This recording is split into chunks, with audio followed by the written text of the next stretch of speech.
할렐루야, 할렐루야. 예, 우리 인사합니다. 사무엘도 많이 졸려면 그거 자, 응? 고개 숙이고 팔짱 끼고 이렇게 쳐갖고 앉았지 말고 앞에 앉아. 아무도 없어도 괜찮아. 목사님 혼자 해도 되니까 그거 곁들려고 하지 마라. 예, 할렐루야, 샬롬하고 축복합니다. 할렐루야, 샬롬, 샬롬, 샬롬, 샬롬, 샬롬. 하나님 사랑합니다. 여러분, 주 안에서 사랑합니다. 이제 부활절이 올해는 4월 15일이 부활절이고, 이제 그 마지막 끝나는 주일이 4월 8일인가요? 이렇게 해서 마지막 주일이 고난절이 시작이 되죠. 그래서 6월절에 그 십자가에 못 박히셨을 때, 그러고 나서 곧 6월절이어가지고 아주 급하게 예수님을 빨리, 그죠? 분명하게 하시려고 병사들이 다 무릎을 꺾는 그러한 일들에 예수님 먼저 돌아가셨는데, 구약에 그 기록을 임함이라, 이르기 위함이라 이렇게 말씀을 증거하는, 오늘은 예루살렘 성전 입성입니다. 1절에 보니까 뭐라고 말씀하세요? 예루살렘에 가까이 가서 감람산 벳박에 이르렀을 때 예수께서 두 제자를 보내시죠. 가서 어린 나귀 새끼를 가지고 오라고 2절에 말씀합니다. 메인 나귀와 나귀 새끼가 함께 있을 것을 보리니 풀어 내게로 끌고 오고, 주인이 도대체 왜 가져가냐고 하겠죠. 그러면 주께서 쓰시겠다 하라. 주님의 권위를 나타내는 그런 구절로 오늘 말씀이 21장 말씀이 시작이 됩니다. 예수님의 예루살렘 입성은 하나의 귀한 기가 막힌 퍼레이드를 우리에게 연상시키죠. 역사상 가장 훌륭한 퍼레이드는 대개 뭐예요? 올림픽에서 월계관, 월계수, 잎을 만들어서 씌운 어떤 그런 올림픽 영웅, 전쟁 영웅 같은 사람들에게 초점을 맞추죠. 그런 사람들 빵빠레 울리고, 또 어느 나라 대통령이 오신다 그러면 붉은 카펫, 그리고 막 군악대들이 연주하는 그런 모습, 그게 바로 퍼레이드예요. 그래서 큰 시가를 행진하는 그러한 역사가 지금 이곳에 작은 예루살렘 가까이 있는 벳박이라는, 감람산 벳박이라는 마을에서 나귀 새끼를 가져오는 장면으로부터 시작이 됩니다. 이게 바로 역사상 가장 위대했던 퍼레이드, 2000년 전 예루살렘에서 일어난 사건이죠. 단순히 당나귀 새끼를 타고 간 화려하지도 않은 이 사건, 지금 무슨 의미를 얘기하고 있나? 색종이 테이프 대신에 뭐 했어요? 사람들이 겉옷을 지나가는 길에 펴고 종려나무가지를 흔들며 소리치죠. 호시안나 호시안나 다윗의 자손이여 하고 외칩니다. 찬송하리로다 주의 이름으로 오시는 이여 라고 얘기를 해서 오늘 제목을 호산나 인 더 하이스트라고 또한 부제를 잡아봤습니다. 예루살렘 성전 입성이죠. 그런데 온 백성이 그를 호산나 호산나 하는데 과연 호산나의 뜻이 뭘까? 호산나 무슨 뜻일까요? 여러분들 구원하소서 구원하소서 구원하시는 이여. 그래서 제가 마지막 절에 호산나 찬양을 여러분들과 함께 찬양했습니다. 구하옵나니 이제 구원하옵소서. 그들의 소망은 구원받기 원한 거예요. 근데 무엇으로부터의 구원이에요? 네, 이제 애굽에서의 그 어려운 탄압에서부터의 구원받기를 내가 원하니까 굉장히 메시아를 기다렸어요. 빨리 메시아 와서 우리가 이 힘들고 어려운 고난에서 우리를 건져주시고 승리의 왕이 오셔가지고 우리를 아주 부유하게 잘 살게 해줬으면 좋겠다라는 그런 기대를 걸고 있었는데, 정말로 2000년 전 예루살렘에 일어난 이 사건이요. 나중에 보면, 뒤에 보면 이제 제가 설명을 드리지만, 이 사건이 일어난 이유는 뭐였냐? 나흘 동안 죽었던 나사로가 살아난 사건으로 인해서 이렇게 백성들이 동원이 되고 예수님을 왕이라고 칭하는 그러한 장면이 연출된 부분이 바로 그 시발점이 거기에 있었다라는 겁니다. 예수께서 나귀를 타고 예루살렘에 입성하신 사건은 주님께서 아주 특별한 왕이심을 나타내는, 그동안 주님께서 그 많은 그 병자들 고치시고 또 귀신 쫓아내시고 그리고 가난하고 불쌍한 자들을 도와주셨던 그것과는 조금 좀 다르게 엄청난 위험을 보신 사건인데, 종료주일에는 예수님 당신은 우리의 왕이십니다 하고 외쳐야 된다는 거죠. 우리도 종료주일에는 왕이신 예수께서 천사와 승리의 감격과 환희가 가득한 특별한 예배를, 그래서 종료주일하고 얘기를 하고, 그리고 나서는 또 바로 일주일 다음에 뭐가 일어나요? 그 종료주일 다음에는 고난주간이 이어지죠. 그래서 금방 호산나에는 그냥 일주일 만에 그냥 죽이소서 사건이 일어납니다. 왜냐하면은 너무나 보니까는 초라하고 왜소하고 아니 무슨 말도 아니고 조랑말 타고 이렇게 초라한 그런 행진을 그들은 보고 너무너무 이상하게 여긴 거죠. 그리고 잡아가두면 분명히 십자가에서 뛰어내릴 것이고 막 기적과 이사면이 그동안 그런 행한 것들이 있으니까 이럴 줄 알았더니 결국은 어떻게 해요? 힘없이 그냥 돌아가 버리니까 너무너무 그들은 흥분하는 그런 내용이 나타나 있습니다. 종려주일이 이제 다음 주 8일 정도 되면 끝이 나죠. 그래서 9일부터 종려주간으로 이제 그 고난주간이 시작이 되는데 우리에게 찾아오신 예수님의 어떤 면을 우리가 바라봐야 할지, 예수님은 나귀를 타고 예루살렘에 왜 나타나셨는지, 왜 하필이면 나귀 새끼였을까? 아까는 비둘기였었죠. 오늘은 이번에는 우리 주일 11시 예배는 나귀 새끼, 첫 번째 만왕의 왕이심을 선포하기 위함이었다. 종려주일에 대한 기록은 사복음서에 다 나타나 있습니다. 이날 예수님의 태도는 그동안의 태도와는 아까 말씀드린 대로 아주 다른데요. 예수님 사람들에게 존귀와 영광을 받으시는 왕으로 예루살렘에 입성하셨어요. 그동안은 자기가 행한 일을 아무도 모르게 해라 그러고 바로 산으로 가버리시고 그냥 그 자리를 피하시고 떠나시고 했는데 이 예루살렘 입성은 그렇지 않았다는 거죠. 예루살렘 시민들은 너무나 큰 변화를 가지신 예수님의 태도에 그만 깜짝 놀랍니다. 이분이 누구신데? 라고 의아한 눈초리로 바라보면서 왜 분중심이 있죠? 막 모여서 뭐야 하면 더 막 모여들죠. 그랬는데 제자들이 어떻게 했어요? 자기의 겉옷을 갖다가 길에다 가운데로 양쪽이 쫙 갈라지니까 가운데다가 깔아드린 거예요. 물론 그 조랑말 그 위에도 예수님 앉는 자리에도 제자가 옷을 벗어가지고 깔아놨다 그 성경에 나타나는 것처럼 길에다도 까니까 또 아주 예수를 그 흠모하는 열심 있는 제자들이 또 막 길에도 쫙 깔고 아마 행인들 중에도 나도 깔 거야 하고 막 그 길을 밟고 가시다가 하면 그런 아주 기가 막힌 환송의 자리가 일어났어요. 자, 많은 사람들이 앞뒤 좌우에 서서 호산나 찬송을 부르며 예수님을 따를 때 예수님은 조금도 사용하지 않으셨어요. 다 앉으셨던 거죠. 근데 그 모습이 결코 화려하지는 않았을 것 같아요. 그죠? 그 조랑말. 네, 그것도 또 의미가 있습니다. 왜 하필이면 조랑말을 타셨을까? 전쟁의 왕이 아니시라는 거죠. 말을 탔다면은, 그죠? 전쟁을 하고 막 그렇게 해서 무찌르고. 그래서 우리나라 지금 그 평화 시위, 지금도 일어나고 있는지는 제가 거기까지는 소식을 찾아보지를 못했습니다만은, 예, 그게 평화의 상에 거론이 될 정도로 아주 그렇게 우리 국민들이 촛불 시위를 기가 막힌 인원들이 그렇게 조용하게 촛불 행진을 한다는 거. 그거 기본이 어디예요? 1919년이죠. 3.1운동에서부터 시작됐다라고 합니다. 그것도 누가? 예, 유관순 열사죠. 그런데 아버지가 장로님이셨고 무저항운동. 그래서 아주 세계적으로 다들 놀란 사건이 일어난 그 사건입니다.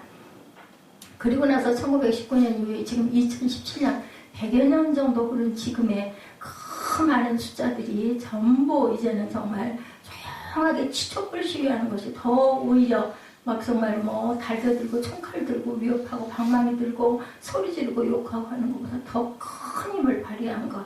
그게 바로 예수님의 그 사랑의 마음을 전하는 평화의 시위 운동이죠. 당신의 제자들을 책망하여 좀 조용하게 하시오. 이거 너무 소란스럽지 않고도 안 써. 이렇게 얘기하는 사람들이 그 군중 가운데 있을 정도로 아주 기가 막히게 호산나 하고 찬양을 하고 영광 받으시라고 했을 때 예수님께서는 전혀 사용하지 않으시고 당당한 모습으로 시가를 행진을 하신 거예요. 퍼레이드를 펼친 거예요. 하늘에서 오색 테이프가 떨어지고 색종이가 떨어지고 하는 것은 없었지만 다들 노래를 했다는 거죠. 근데 이때 예수께서 뭐라고 대답하세요? 이 사람들이 잠잠하면 돌들이 소리를 지를 것이다. 성경에 그렇게 나타나 있어요. 왜냐하면 너무 시끄럽다고 뭐 본이 뭐 별것도 아닌데 무슨 쬐끄만한 뭐 나귀 새끼 타고 뭐 어떤 그 초췌한 젊은이 하나가 거기 올라타가지고 가고 있는데 뭐 난리를 치고 길에다가 무슨 옷을 깔고 뭐 종려까지를 들고 흔들고 찬양을 하고 소리를 지르고 도대체 이게 뭐야 한 거죠. 그는 전혀 성경의 의미를 모르는 자였던 거죠.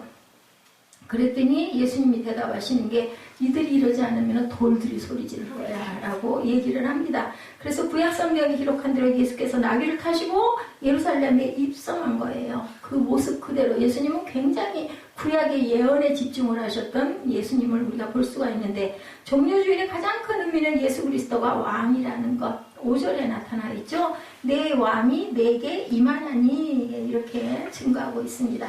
시온 딸들에게 이르기를 내 왕이 내게 임하나니 그는 겸손하여 나귀 곧 멍에 매는 짐승의 새끼를 탔도다. 그 짐승이 나귀 새끼가 등에다 누군가를 태웠을까요? 한 번이나? 전혀 안 태웠을 거예요. 처음 있는 일이에요. 순결을 의미합니다. 이것도 역시. 그런데 그것을 예수님은 가져다가 자기가 가장 먼저 탔다. 제물의 의미도 있습니다. 제물 드릴 때 어떤 거 드려요? 전혀 남의 손이 닿지 않은 깨끗한 것, 그죠? 구별하여 드렸다는 의미를 갖고 있다고 신학적인 의미로는 그렇게 해석을 합니다.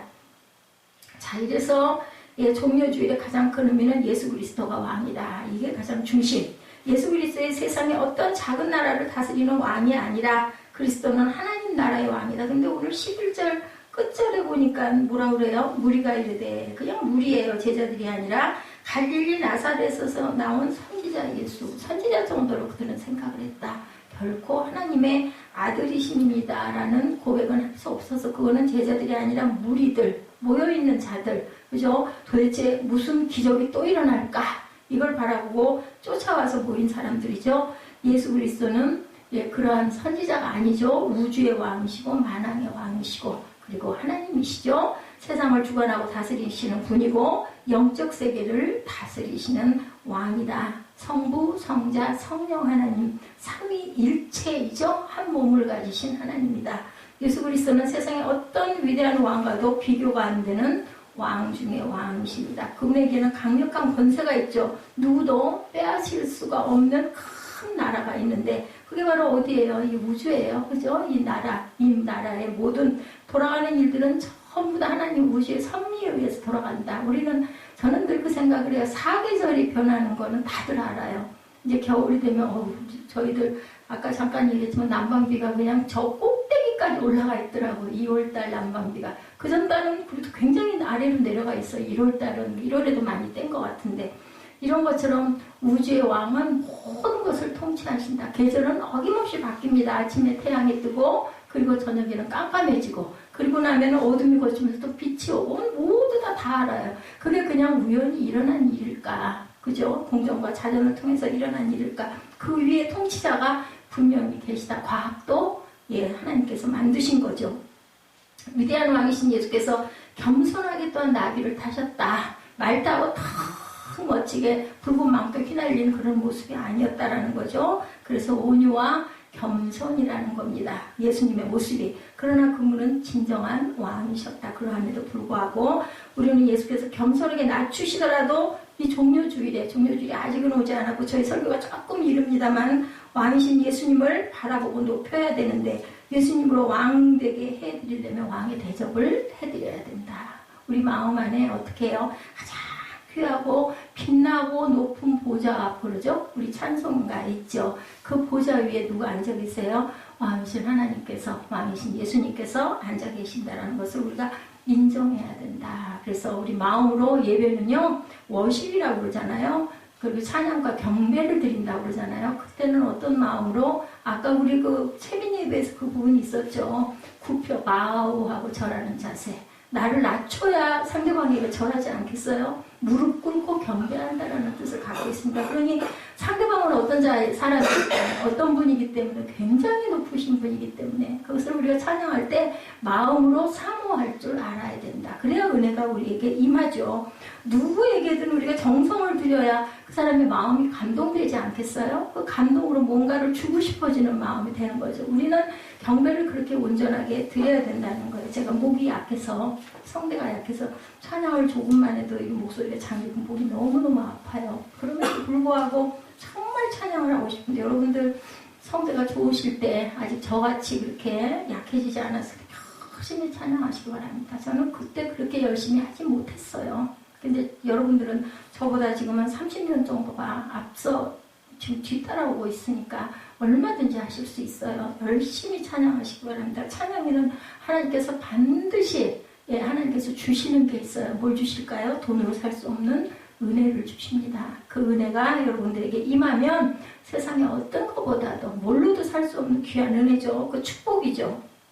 그래서 주님이 말씀하셨어요.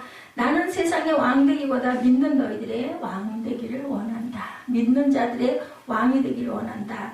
교회에서뿐 아니라 세상에서도 예수님을 왕으로 대접하고 입술로 선포하고 모시는 저와 여러분 되시기를 주님의 이름으로 축복합니다. 예수님을 왕으로 인정한다면 우리는 그분의 백성이에요. 그리고 그분이 통치하시는 나라의 백성들이고 자녀들이잖아요. 그러면 뭐를 누리게 될까요? 하나님의 그 은혜와 보호하심을 우리는 누리고 갈 수 있죠. 제가 늘 얘기하듯 헌법을 대한민국 국민이면 대한민국 헌법을 지켜야 되고 그리고 국세의 의무를 다해야 돼요. 그랬을 때 보호를 받죠. 국민으로서. 그런 것처럼 하나님 나라의 법을 우리가 지키고 가야 되고 하나님을 높여야 된다는 거죠. 절대 복종이 필요하다. 그래서 왕을 위해서라면 목숨도 바칠 수 있어야 합니다. 명성황후에 보면은요. 고종은 왕인데 힘이 그렇게 없었어요. 정말 신하들도 왕보다 다른 사람의 눈치들을 권력 있는 자들의 눈치들을 봅니다. 백성들도 왕보다는 대원군을 더 신뢰했던 그런 시절이 있었습니다. 우리 역사 속에. 나라가 엄청난 혼란에 빠지고 힘이 없어 결국은 망하죠. 이후 열화를 막론하고 일단 왕으로 세워졌으면 그 왕을 받들 줄 알고 충성할 줄 알아야 된다. 그래야 그 나라가 쓴다는 거예요. 제가 예배 때 기도할 때 우리 헌금 쓸 때 우리 중등부 학생들한테 제가 오늘 오전에 그 얘기 했어요. 꼭 목사님 축복 기도를 해줘야 된다. 그러면 뭐 마음에 있지도 않는다. 좋아하지도 않는데 왜 그거로 강요를 해? 이렇게 생각할 수도 있죠. 사춘기 우리 학생들은 그런 마음을 가질 수 있는데 축복하세요. 축복하면 그 축복이 거꾸로 본인에게 돌아옵니다. 아멘? 상미로는 옷을 그렇게 입었어. 다 제대로 끼워. 응? 그 축복이 나한테 돌아온다고 생각하면 우리 어떻게 할까? 그 말인데 진짜 맞다. 많이 하겠죠. 하지 말래도 할 거예요. 그죠? 그 축복 내가 받는 거니까. 분명히 하나님께서는 뭐 한다고 심은 대로 분명히 갚아주신다고 했어요. 내 기도가 아니라 죄송 기도를 하는데요. 하나님 모르시겠어요? 그 마음을 지니시고 혹이 없다면 그 마음도 주시옵소서 그러고 그냥 일단 마음에 별로 안 오더라도 그냥 쓰세요. 쓰고 자꾸 그렇게 하다 보면 이 다음에 여러분들이 자라서 제가 없고 다른 교회를 잘 섬길 때도 자동으로 나올 거예요. 아마 그 주에서 기도가. 그래서 조용기 목사님은 정말 축복받으신 분이다라는 얘기를 많이 하죠. 얼마나 성도가 많습니까? 어찌 됐든 간에. 그죠? 뭐 알곡도 있고 그냥 왔다 갔다 하는 사람도 있고 또 기복신앙인들도 뭐 있겠죠. 그래도 어쨌든 형식적이든 어쨌든 그러면 그 목소리들이 얼마나 대단하겠어요. 그래서 지금 저렇게 정정하게 아직도 자리를 짓고 계신 것 같습니다. 여러분들 기도해 주시기 바랍니다. 기도 없이 세워지는 그 목회자는 없어요. 여러분들의 기도를 먹고 기도의 힘으로 하나님도 그걸 바라보시고 불쌍히 여기셔서 긍휼히 여기셔서 우리를 세워가고 계십니다. 예수님께서 진정으로 저와 여러분의 왕이라면 우리는 또한 천국을 소유할 수 있다는 것. 분명히 심은 대로 하나님께서는 주시는 거죠. 우리 입술의 고백대로 하나님께서는 찬양에도 보면 그것이 그대로 이루어지리라. 우리가 항상 그렇게 기도하지 않아요? 바리새인들이 하나님 나라가 어느 때 임하나이까 하고 물었을 때 예수께서 대답하시죠. 하나님의 나라는 볼 수 있게 임하는 것이 아니고 여기 있다 저기 있다라고 못하리니 하나님의 나라는 너희 안에 있느니라. 그러니까 결국 뭐예요? 우리 마음 다스리기. 내 마음 안에 천국을 가져야 한다. 아까 고린도후서 10장 제가 설교하면서 우리 중등부 학생들에게 그랬죠? 예, 우리가 알츠하이머병에 걸리지 않으려면 어떻게 해야 되느냐? 예, 우리가 그런 사람들을 잘 돌보고 사랑으로 그죠? 온유와 겸손한 마음으로 그들을 잘 돌볼 때 나중에 너희들도 또 그런 대접을 분명히 받을 거야. 제가 그렇게 전했습니다. 예수님을 왕으로 모셔서 여러분 안에 진정한 천국의 임하기를. 아니 이왕이면 천국이어야 좋지. 둘밖에 없잖아요. 천국과 지옥. 그죠? 영생과 영국. 중간은 없어요. 이거 어쩔 수가 없어. 아니 나 그냥 중립하고 싶어. 중립을 할 수가 없어요. 가느냐? 아니면 있느냐. 둘 중에 하나라는 거죠. 하나님의 나라는. 그러니 여러분들 이왕이면 여러분 안에 천국이 임하는 게 좋잖아요. 뭐 말 아마 애기한테 물어봐도 그건 대답을 할 거야. 너 죽을 거야 살 거야? 하고 물어보면 대답할 줄 아느냐. 살 거야. 나 죽을 거야 소리는 안 할 겁니다. 자, 예수님 당신은 우리의 왕이십니다. 한번 입술로 고백해 보십시다. 예수님 당신은 우리의 왕이십니다. 아멘. 십자가. 그죠? 십자가 예수님. 그러니까 목사가 은혜가 별로 없어서 별로 안 이뻐서 예쁘지가 않아서 난 쳐다보기 싫어요도 이 자리에 와 앉아 계신다면은 주님의 말씀이 나오는 그러한 곳이니까 우리는 축복 열심히 하고 아멘 하고 눈도 맞추고 축복할 때도 다른 데 보고 축복하지 말고 인사할 땐 꼭 그 사람을 보고 인사하시기 바랍니다. 예수님은 나귀를 타고 예루살렘에 나타나신 그 이유, 왜 예수님이 나귀를 타셨나? 아까 말씀드렸죠. 겸손의 마음이다. 그죠? 뭐 어깨에 힘주고 자랑하려고 오신 분이 아니었기 때문에 나귀를 타셨다. 예수님의 구주이심을 깨달아 스스로 마음을 열고 예수님을 믿는 것을 기대하신 거예요. 무서워. 나 저러다가 죽을 거야. 나 그냥 걱정 안 하고 충성 안 하면 죽인대. 이런 걸 원하지 않았다. 뭐를 인격적으로 너희들이 깨달아 알아라. 그리고 내가 왕이다. 내가 네 아버지야. 라고 말씀을 하시는 거죠. 자, 사람들이 보기에 위험을 느낄 백마를 타고 그래서 입성하지 않았다.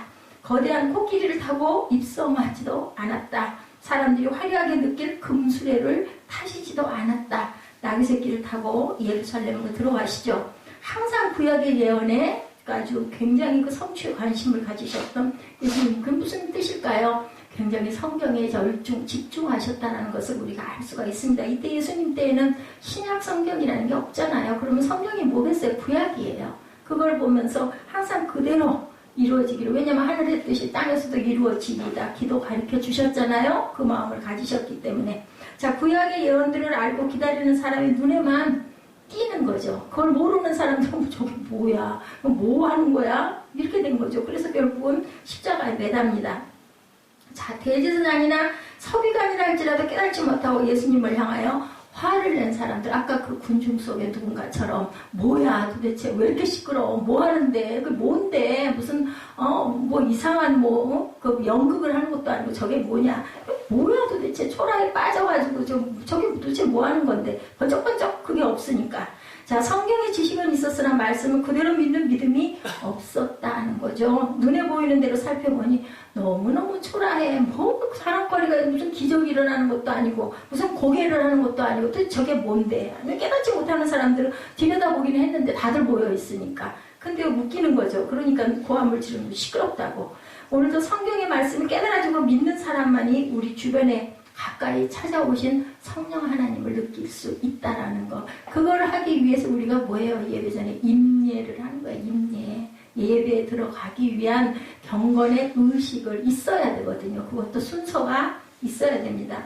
모두 예수님이 성경 말씀을 온전히 성취하신 구세주임을 의심 없이 믿어야 하나님의 은혜가 저와 여러분에게 임합니다. 믿지도 않는데, 그죠? 듣지도 않는데 어떻게 그 마음 안에, 그 마음밭에 씨가 심어질 수가 없어요. 그래서 먼저는 믿음의 밭을 잘 가꿔야 되는데 그게 바로 경배와 찬양이다. 그걸로 나아가는 거예요. 보니까 우리 꿈동이들이 앞에 그 기도하잖아요. 우리 통성기도. 잠깐 살짝 제가 눈을 살짝 한번 뜨고 봤어요. 뭐 하고 있나 궁금하더라고요. 기도하다가. 그랬더니 둘 다 고개 꺾고 우리 상배는 아예 뭐 딱 아주 입성을 했어. 어디에? 잠속으로. 그렇게 하고는 자고 있고, 뒤에 있는 녀석은 어떻게 하고 있는지는 모르겠지만 머리가 기니까 앞에 가려서 안 보이게 좀 비슷한 모습. 이거 우리 예배 전에 기도하는 부분, 기도가 뭐 한 10분 이상 걸리잖아요. 그러다 보니 애들이 뭐 기도하겠어요? 아니, 하는 학생들도 많이 있대요. 근데 우리 아이들은 그렇지가 못해서, 이거를 기도를 뒤로 돌려야 되나. 근데 우리 예배 전에, 그죠? 먼저 중보 기도가 중요하기 때문에 하는 건데, 아이들은 그걸 못 따라오는구나. 참 마음이 안타깝더라고요. 자, 성읍 안에서 벌어질 일을 예감하면서도 그분은 그곳으로 그 일이 일어날 줄 아시죠? 다 아시죠? 그렇게 해서 나중에는 정말 그들이 나를 십자가에 못 박을 자들이다. 군중들이 그렇게 환호를 하고 일주일 만에 그 사건이 일어나니까 예수님은 감람산 벳박에 이르렀을 때 아까 말씀처럼 맞은편 마을로 와서 나귀를 끌고 오라고 본문에 나타나죠. 의도적으로 나귀를 끌고 오게 하시고 나귀 중에서도 둘이 매여 있는데 나귀와 나귀 새끼가 매여 있는데 나귀 새끼를 데리고 오라고 하십니다. 나귀 새끼는 멍에를 메어보지 못한 아주 어린 짐승, 사람이 손길 코에 뚜레 같은 것도 하지 않은 아주 그냥 연약한, 타기도 좀 어려울 만한 그런 어린 짐승이었다. 모든 것에 서툴고 약한 모습을 보이는 것이 바로 나귀 새끼다. 나귀가 안 됐으니까, 새끼니까, 그죠? 예수님은 왜 늠름한 말을 타지 않으시고 나귀를 타셨을까? 첫 번째, 주님의 나라 도래는 전쟁의 승리로 오는 것이 아니라는 상징적인 의미를 갖고 있다. 역사 속에서 전쟁에 이긴 자가 뭘 타요? 백마 타죠? 그리고 막 우리 입성 뭐 영화에도 보면 뭐 그러잖아요. 아주 말이 막 기름이 자르르 흐르잖아요. 되게 장군들 말들을 보면 그죠? 이런데 천리를 쏜살같이 달릴 것 같은 말을 타는데 전쟁의 승리자가 늠름한 말을 타고 개선하지만 승리가 곧 여러분들 평화를 약속하는 건 아닙니다. 전쟁이 승리하고 나면 또 다른 전쟁이 사실은 기다리고 있는 거예요. 왜냐하면 당한 자가 있잖아요. 우리 세상에서 살아가는 이치도 그렇죠. 내가 누군가를 막 심하게 그죠? 비판하고 나면 나중에 어떻게 꼭 니한테 돌아갔소리를 합니다. 그 화살이. 이렇기 때문에 그건 평화는 아니다. 평화인 것 같지만 잠시 휴전이죠. 그렇기 때문에 하나님께서는 그것을 원하지 않으셨다라는 거죠. 힘의 균형이 깨져서 오는 승자와 패자 사이는 항상 긴장감만 고조되고 있다. 이겼다 할지라도 영원한 승리라는 건 없죠. 겉으로만 이루어진 평화지 사실은 평화가 아니고 진정의 주의 나라의 평화는 전쟁의 승리로 오지 않는다라는 겁니다. 두 번째, 주님의 나라 도래는 힘을 사용하지 않는 데서 온다. 그러니 힘이 아닌 거죠. 평화 행진 아까 제가 잠깐 말씀드렸습니다. 스가랴 9장 9절입니다. 시온에 따라 크게 기뻐할지어다. 예루살렘에 따라 즐거이 부를지어다. 내 왕이 내게 임하시나니 그는 공의로우시며 구원을 베푸시며 겸손하셔서 나귀를 타시나니 나귀의 작은 것 곧 새끼 나귀니라. 예, 이렇게 증거합니다. 나귀는 전쟁용이 아니죠. 더더욱 전쟁용이 아니고 나귀 새끼는 힘으로 정의를 세우는 것을 절대로 뭐 어떻게 하겠을까. 어린 나귀 새끼가 힘도 없죠. 누가 아마 발길을 툭 걷어차면 나가 떨어질 거예요. 나귀 새끼는. 그런 나귀는 힘없음을 의미하고 공의롭고 겸손을 의미한다. 왕으로 초대받는 환호성 속에 나귀를 타고 가시는 예수님은 평화의 왕으로 오신 분임을 상징한다. 로마 제국의 왕, 예, 제국의 힘으로 이루는 팍스 로마나라고 하죠. 로마의 전성기를 뜻합니다. 자, 오래 갈 수 없는 평화였다. 로마라는 나라가 그렇게 해서 무너지죠. 진정한 평화는 무력의 힘을 쓰지 않는 데서 온다라는 것.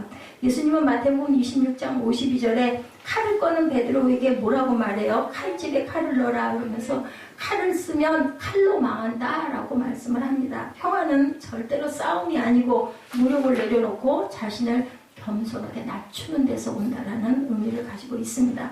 세 번째, 주의 나라의 평화의 완성은 성경의 성취임을 보여주시기 위함이었다. 예수님은 나귀를 끌고 오도록 제자들을 백박의 맞은편 마을로 보내실 때 누가 무슨 말을 하거든 주가 쓰시겠다 하라. 예, 그리하면 즉시 보내려 뭐 전화했겠어요? 그죠? 그 시절에 전화가 있는 것도 아닌데 그냥 예수님은 딱 당당하게 말씀하시죠. 마태복음 21장 4절이죠. 이는 선지자를 통하여 하신 말씀을 이루려 하심이라고 하였다. 공의의 왕, 평화의 왕, 섬김의 왕으로 오시는 분이 여기 계신다. 주의 나라의 평화를 이루고 완성한 분이라는 성경의 예언을 성취하는 분임을 입증하기 위해서 그대로 나귀 새끼를 타렸다라는 거죠. 자, 그 주의 나라는 세상 제국의 나라가 아니다. 나귀를 타는 건 어떻게 보면 굉장히 우스운 그런 모습. 아마 예수님께서 좀 장대한 분이었다라면, 몸이 장군 같은 분이었다면 그 나귀 새끼가 예수님 태우고 걸어나 갔겠어요? 예수님이 왜소하신 분이었대요. 키도 작으시고 마르시고 그랬기 때문에 아마 그 나귀 새끼가 감당을 하지 않았겠나 싶습니다. 나귀를 타고 예루살렘에 들어가시는 것이 예수님의 성경대로 주의 나라의 왕되심을 보여주시기 위해서 일부러도 그걸 타고 가시고 절대로 어색해도 타시고 안 어울려도 타시고 바보 같아도 예수님은 모든 마음으로 순종하는 마음으로 그죠? 성경 그대로를 행하셨다. 자신이 보내어진 이유를 그분은 아셨던 거죠. 어디로 가야 하고 내가 뭘 해야 되는 것을 알았다. 사람들의 시선에 보기에는 저게 뭐야? 진짜 초라해. 진짜 거지 같아. 무슨 힘이 있어. 저 꼴이 저게 뭐야 하든 말든 누가 웃든 비웃든 말든 예수님께서는 그대로 행하셨어요. 성경 그대로를. 세상을 향해 메시지를 주려고 나귀를 타셨는데 나의 나라는 세상 나라와 다르다. 다른 분명한 목적을 가지고 있었다는 것을 우리에게 보여준다. 자, 그러나 무리들은 예수님의 나귀 새끼를 타실 때 주님을 바로 몰랐죠. 그죠? 사실 유대인들이 기다리고 기다리는 기다림이었는데 뭐라 그래요? 메시아 약동이라고 그러죠. 계속 기다려요. 왕이 분명히 왜냐하면 구약에 예언했으니까. 그것을 기다렸던 거죠. 제국들이야 질밟힌 선민의 땅과 속박과 억압의 삶이 메시아만 오기만 하면 우리는 이제 해방될 거야. 메시아만 오기만 하면 우리는 부자가 될 거야. 메시아만 오기만 하면 우리는 축복을 받을 거야. 막 이렇게 소망을 했던 거죠. 그렇게라도 붙들고 가야 되겠으니까 열심히 간 거예요. 구원자 메시아가 오면 모든 것이 제자리로 돌아가고 우리가 해방되고 정말 구원을 외칠 수 있어요. 그러니까 호산나 호산나 호산나 호산나 하고 소리를 지른 거예요. 그건 다 그들의 아마 영은 똑같은 마음이었을 것 같아요. 누구나 뭐 빈부 뭐 많이 배우나 작은, 왜냐면 성경에 분명히 명시되어 있고 올 거라고 하니까 우리 뭘 기다려요? 통일 기다리는 거랑 같지 않았을까, 그죠? 더군다나 분단돼서 북쪽에 자기 가족이나 자녀가 있거나 부모가 있는 그러한 자들은 얼마나 통일을 영원하겠어요. 저는 그거랑 관계가 없는데도 계속 기도하고 있는데, 메시아의 기다림, 할아버지 아버지의 유언이 기다리라는 것, 예, 그런 것처럼 기다리고 있었다. 그런데 여기 예수님이 나귀를 타고 예루살렘으로 입성할 때 예수님이 바로 기다리던 구원자 메시아라고 그들은 생각을 한 거예요. 왜냐하면 죽은 사람이 살았잖아요. 어떻게 나흘 만에 사냐고. 완전히 냄새가 나는 상태인데, 그죠? 자, 종려주일에 대한 무리들의 이야기는 사복음서를 종합하면 이렇게 나타나 있습니다. 첫째, 무리들은 세상 나라 왕의 즉위식을 나타낸다. 21장 8절에 그렇게 말씀하죠. 21장 8절 우리 한번 잠깐 볼까요? 8절에 무리의 대다수는 그들의 겉옷을 길게 펴고 다른 이들은 나뭇가지를 베어 길게 펴고, 이것이 바로 자기의 옷을 대접하는 거예요. 겉옷이 굉장히 중요했잖아요. 그들이 뭐 옷이 있었어요. 겉옷 하나로 온몸을 다 싸는데 그 옷을 다 벗어가지고 깔았다는 건 그만큼 나의 모든 걸 다 드리겠다라는 그런 순종의 의미를 갖고 있다는 거죠. 21장 8절에 우리가 함께 읽은 대로 열왕기하 9장 13절에도 예후를 왕이라 하여 자기의 옷을 펴서 깔았어요. 이처럼 옷을 펴는 것은 즉위식에서 볼 수 있었던 일이죠. 뭐 드릴 게 아무것도 없잖아. 벼랑 아래 모여 섰는데 입은 옷밖에 딴 게 뭐 있겠어요. 속옷을 뭘 입었는지는 모르겠지만 속옷을 안 입은 사람들도 있어요. 보면 너무 가난한 사람들은. 그러면 무리들이 양탄자 카페트를 대신해서 주님이 가시는 길 앞에 옷을 편 것은 나귀 새끼와 나귀를 탄 주님과 정말 어울리는 상징들이다. 정말 잘 어울리죠. 따라서 주의 나라의 왕 되신 주님에 대한 올바른 고백. 우리도 가진 것 다 드립니다. 옷 벗어 깔아드리는 거죠. 일단 거기까지는 그렇게 보이는데, 근데 어떤 왕을 그들이 생각했는가가 중요했어요. 초점이 틀어진 거죠. 예수님이 선포하는 나라와 일치하는 왕인가 했을 때 왕의 즉위식이 세상 나라의 왕에 대한 행동인 듯 했는데, 그런데 그 이유는 누가복음 19장 37절에 보면 제자의 온 무리가 자기들이 본 바 모든 능한 일로 인하여 라고 되어 있습니다. 옷을 펴는 까닭은 주님의 능한 일을 보았기 때문이다. 아까 제가 말씀드렸죠. 나사로 사건. 없는 것을 있게 하고 모자라는 것을 넘치게 하고 광풍이 있는 바다도 잔잔하고 조용하게 한번 선포만 하면 거기서 예수가 능력이 있음을 그들은 보았고 소문으로 들었다. 예, 그런 거죠. 예, 라합도 그랬죠. 라합도 소문으로 듣고 먼저 그냥 순종하기를 작정을 한 거야. 네 하나님이 분명히 여기 있는 이방신들하고 다르다라고. 왜냐면 들었기 때문에. 그래서 들어야 믿을 수가 있고, 그리고 부르는 자가 있어야 그걸 듣고 우리가 따라갈 수가 있다라는 거죠. 힘이 있음을 보았다는 거죠. 세상 나라에 힘을 쓰는 그런 그 나라, 힘이 있어야 질서가 잡히고 눌림도 벗겨질 수 있으니까. 성경에 예언된 스가랴 3장 8절에 싹으로서의 예수, 이사야 53장 2절에 연한 순으로서의 예수, 힘없고 연약한 어린 양으로서의 예수, 흠모할 만한 것이 없는 예수가 세우실 주의 나라를 보지 못하고 뭐만 보고 나타난 징조를 바라보고 그는 모든 것을 다 할 수 있는 사람이다. 왜냐하면 기적이 일어나니까. 이것만 바라봤다는 거죠.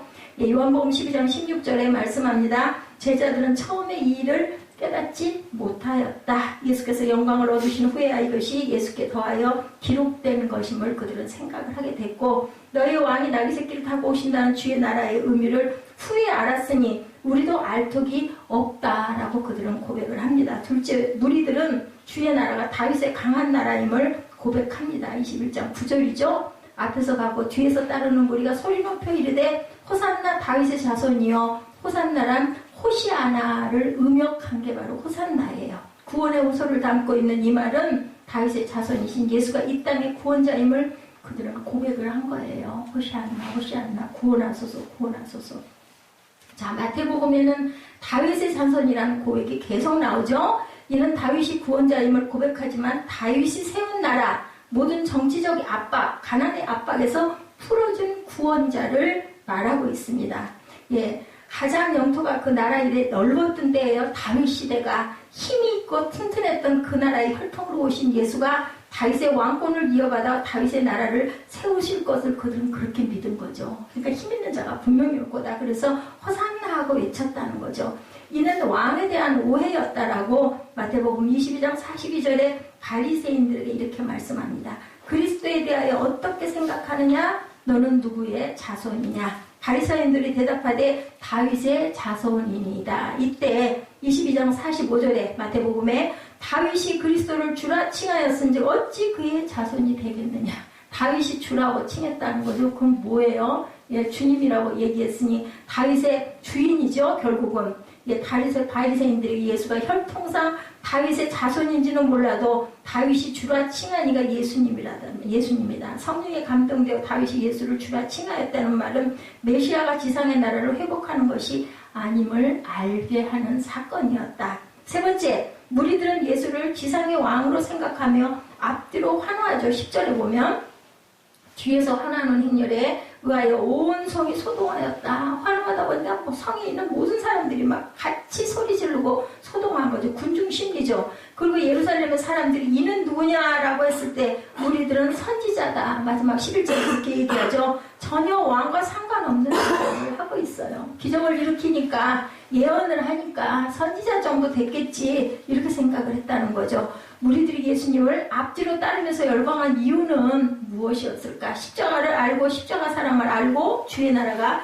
그 임하는 사랑의 왕임을 알아서였을까? 천만의 말씀이죠. 요한복음 12장 17절에 그 이유가 나옵니다. 나사로를 무덤에서 살려내셨다라고 얘기하죠. 예, 12장 18절에 이에 무리가 예수를 맞으면 이 표적 행하심을 들었습니다. 라고 이렇게 증거합니다. 대단히 나사로의 집에서 죽은 나사로를 살려내신 예수님, 요한복음 11장 43절에 보면 큰 소리로 나사로야 나오라 하심으로 죽은 자가 수족을 배로 동인 채 이 소문이 뭐 그 나라가 큰 나라 아니잖아요. 아시잖아요, 여러분들. 충청도만 해요. 이스라엘이. 그럼 뭐 모르겠냐고요. 네, 그러니까 그 사건을 통해서 이 사람은 분명히 하나님의 아들이 아니면 어떻게 사람을 배로 동여갖고 다 장례를 치렀는데 왜 살아서 막 동인체로 걸어 나왔으니까 그거를 전에 들은 사람들이 큰 기대를 건 거죠. 그리고 그냥 한 사람 두 사람이 소리 지르니까 막 따라서 다 같이 소동을 해서 소리를 질렀다.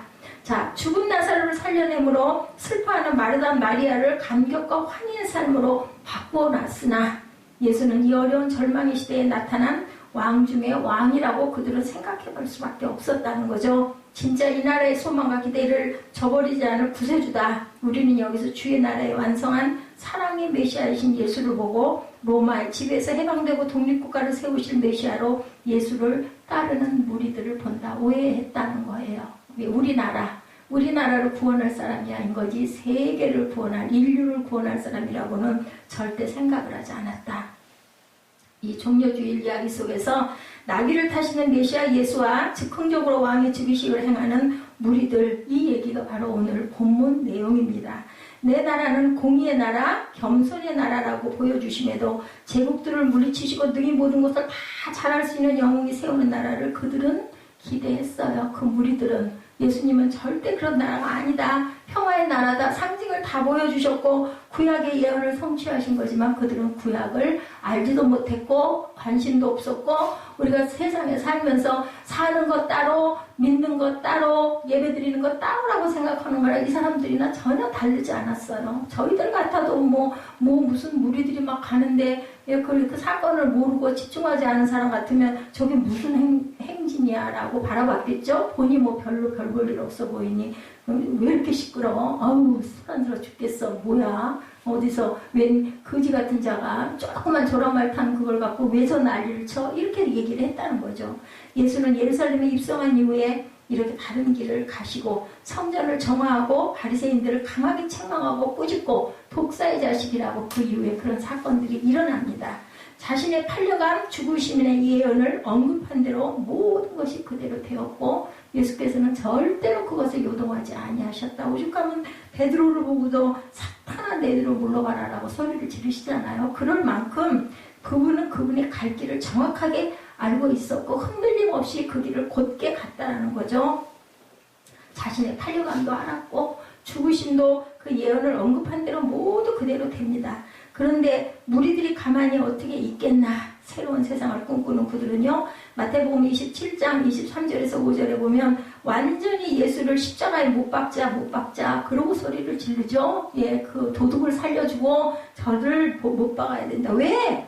기대했는데 우리 기대치가 높으면 실망도 절망도 크죠. 근데 전혀 아니니까. 그죠? 정치적 메시아에 대한 좌절감, 사라진 재건의 희망, 그 한복판 속에 있는 무리들의 변덕스러움과 증오심이 거기다 군중심리가 더해져서 하늘을 찔렀다는 거죠. 자, 무리들만이 아니죠. 제자 속에 있다가 배반자가 된 가룟 유다 앞장섰죠.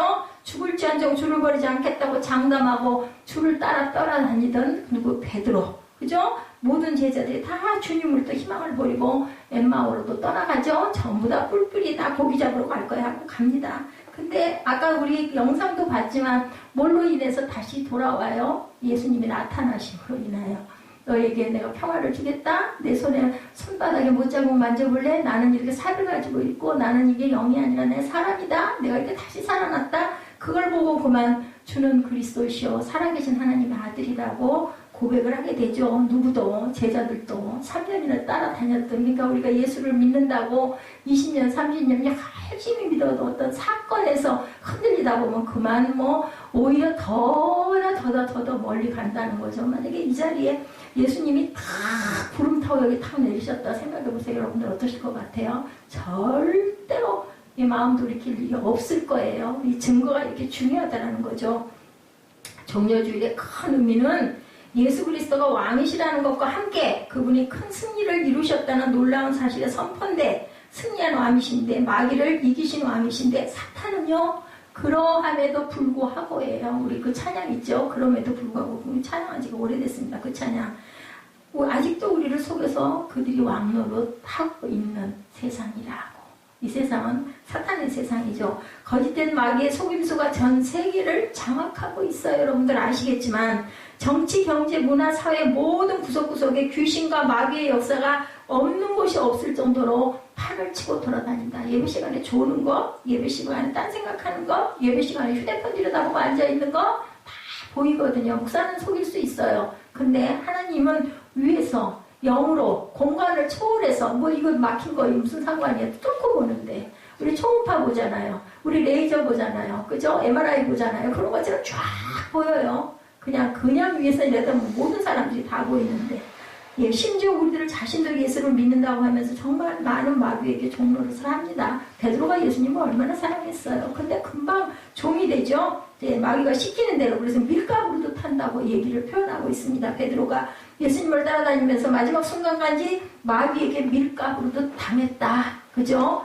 우리도 얼마나 많이 마귀에 의해서 밀가부르탄 사랑에 놓이는지 저부터 시작을 해서 하루에도 수백 번씩 그럽니다.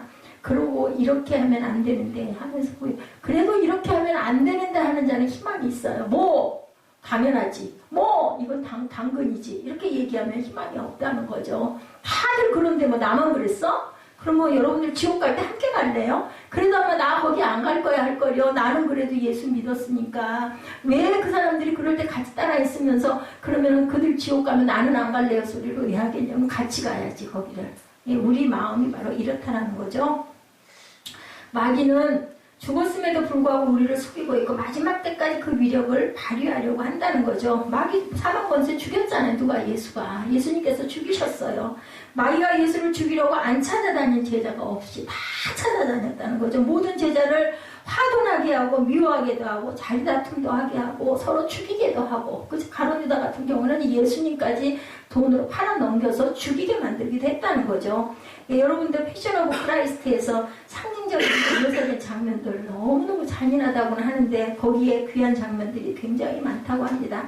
그 영화를 보면 첫 장면이 겟세마네 동산에서 서성대는 모습이 시작으로 영화가 시작이 되는데 아주 순진한 어린아기가 순식간에 마귀로 변하고 여자의 얼굴이 마귀로 변하고 우리의 주변을 보면 그런 많은 유혹들이 우리 주변을 빙빙 돌고 있다는 상징을 그 영화에 나타내고 있다. 이게 어디까지 가느냐 하면 예수님이 십자가에 못 박혀 돌아가실 때까지 계속해서 그 사탄들이 그 마귀들이 돌아다닙니다. 골로새서 2장 14, 15절에 말씀합니다. 우리를 거스리고 불리하게 하는 법조문으로 쓴 증서를 지우시고 제하여 버리사 십자가에 못 박으시고 통치자들과 권세자들을 무력화하여 구경거리로 삼으시고 십자가로 그들을 이기셨느니라. 이렇게 증거합니다. 우리나라가 36년 동안 침략을 받고 일본에 종살이하죠. 말도 제대로 못했어요. 창씨, 이름도 성도 개명해야 됐어요. 저희 어머니가 일본어를 아주 잘하세요. 그때 지금의 초등학교죠. 거기에서 우리말을 썼다가는 여기다 빨간 이거 명찰을 달게 한대요. 그래서 몇 개 받으면 퇴학, 이런 식으로 아주 혼이 났다고 그럽니다. 1945년 8월 15일 일본이 미국에 의해서 패망하죠. 천황이 라디오로 우리는 이제는 패망했습니다 하고 무릎 꿇는 선언식이 있은 그 순간에 한국에 있던 일본의 권력은 아주 무산이 돼버리죠. 휴지가 다 돼버립니다. 우리의 영적 싸움도 이와 흡사하다는 거 여러분들 생각하시기 바랍니다. 중요한 두 가지. 일본이 패전했다는 사실 알아야 된다. 사탄은 예수님의 발 아래 밟혔어요. 둘째는 일본이 패전을 선언했을 때라도 이 사실을 알고 선포하는 자에게는 자유가 오는데 모르는 사람에게는 해방이 찾아오질 않아요. 일본 제2차 대전에선가 어떤 병사 하나가 아주 깊은 산골로 들어가가지고 동굴에 숨어서 산 그 사건이 나중에 드러나는 걸 제가 어디에선가 본 것 같아요. 근데 그 사람은 20몇 년이 지났는데도 모르는 거예요. 그 2차 세계대전이 끝난 걸 도망간 거죠. 그래서 거기서 살면서 계속 무서워하면서 살았다. 왜? 몰랐기 때문에. 여러분들 아시기 바랍니다. 예수께서 사망 권세를 이기셨잖아요. 그리고 우리에게 영생의 생명을 주셨어요. 그거를 여러분들 바로 알고 나는 생명을 구원을 받은 자야. 호산나 호산나 했으면 호산나한 자녀답게 살아야 된다. 눌리지 말고 겁내지 말고 두려워하지 말고. 자, 이 소식을 늦게 들었던 사람은 오랜 시간 불안과 공포 그 생활을 계속해야 되는 것과 똑같다라는 것 여러분들 깨달으시기 바랍니다. 오늘도 복음의 소식을 들은 사람에게는 자유가 임하는데 복음을 믿는 이들에게는 마귀사단을 향한 승리가 이어지는데 평안과 기쁨과 충만한 새로운 삶이 주어지는데 지금 이 순간도 정말 예수 믿고 은혜 있고 구원받은 사람들은 너무 기뻐하잖아요. 예배 시간이 달라요. 예배 드리는 모습들이 달라요. 말씀이 너무너무 좋아가지고 시간 가는 줄을 모르고 듣고 있고 막 성경을 찾고 있고 근데 반대로 너무 지루해 언제 끝나 얼른 끝나지 이러는 사람들은 거꾸로 꼭 사단이 내 마음을 조종하고 있다는 거를 여러분들이 인정을 하셔야 돼요. 그리고 인정해도 나무 끝인데 그럴 필요 없으세요. 털털 털고 밟고 일어나시면 됩니다. 자, 예수님이 십자가에서 승리하셨건만 듣지 못하는 이들과 믿지 못하는 이들에게는 여전히 폐장병의 삶을 살 수밖에 없다. 예배 시간이 공부하고 지루하고 찬양이 너무너무 힘들고 길고 지루하다고 느끼는 사람들은 내 삶이 지금 어디 있네? 이걸 여러분들이 깨달으시면 된다는 거죠. 호산나를 외치며 승리하신 예수님을 맞으러 나오시면 돼요. 진정한 마음을 가지고 사모함을 가지고 나도 따라갈 거야 이 마음을 가지고 자 그리고 왕이신 예수님을 모시고 승전국 백성으로서의 특권을 누리시면 됩니다. 아니 주신다고 주셨잖아요. 이미 저와 여러분들 여기 앉아 계신 분들은 티켓을 일단 받은 분들이에요. 그러니까 주일날 주님 섬기고 예배 드리겠다고 오신 거죠. 안 그러면 뭐하러 오시겠어요. 이 좋은 휴일에 그죠? 이 봄철에 자 이 나라의 왕이 주님이라는 사실을 알고 예수님의 십자가에 다시 돌이켜 초점을 맞추시기 바랍니다. 나폴레옹이 마지막 유배지인 헬레나 섬에서 나는 세상을 무력으로 다스리려고 하다가 사형수가 되었고 이 예배 다 끝났어요. 걱정하지 마세요. 예수 그 사람은 사랑으로 자기 목숨을 내어줌으로 온 세계에 경배를 받은 왕이 되었다라고 얘기를 했다고 그래요. 굉장히 의미가 깊은 말이어서 제가 여기다가 실었습니다. 유배지인 나폴레옹이 마지막에 유배당했잖아요. 헬레나 섬이라는 곳에. 거기에서 나는 세상을 무력으로 다스려고 하다가 사형수가 되었다. 그런데 예수는 사람이라고 표현했지만 예수님은 사랑으로 자기 목숨을 내어줌으로 온 세상에 경배를 받는 왕이 되었다라고 했어요. 사랑이 사람을 무릎 꿇게 한다는 것. 사랑밖에 없다라는 거죠. 그죠? 우리가 항상 온유한 마음과 관용한 마음을 가져야 되는데 그거는 사람에게는 없는 거라고 우리 고린도후서 말씀에서 증거했었죠. 그렇기 때문에 누구를 닮아야 된다?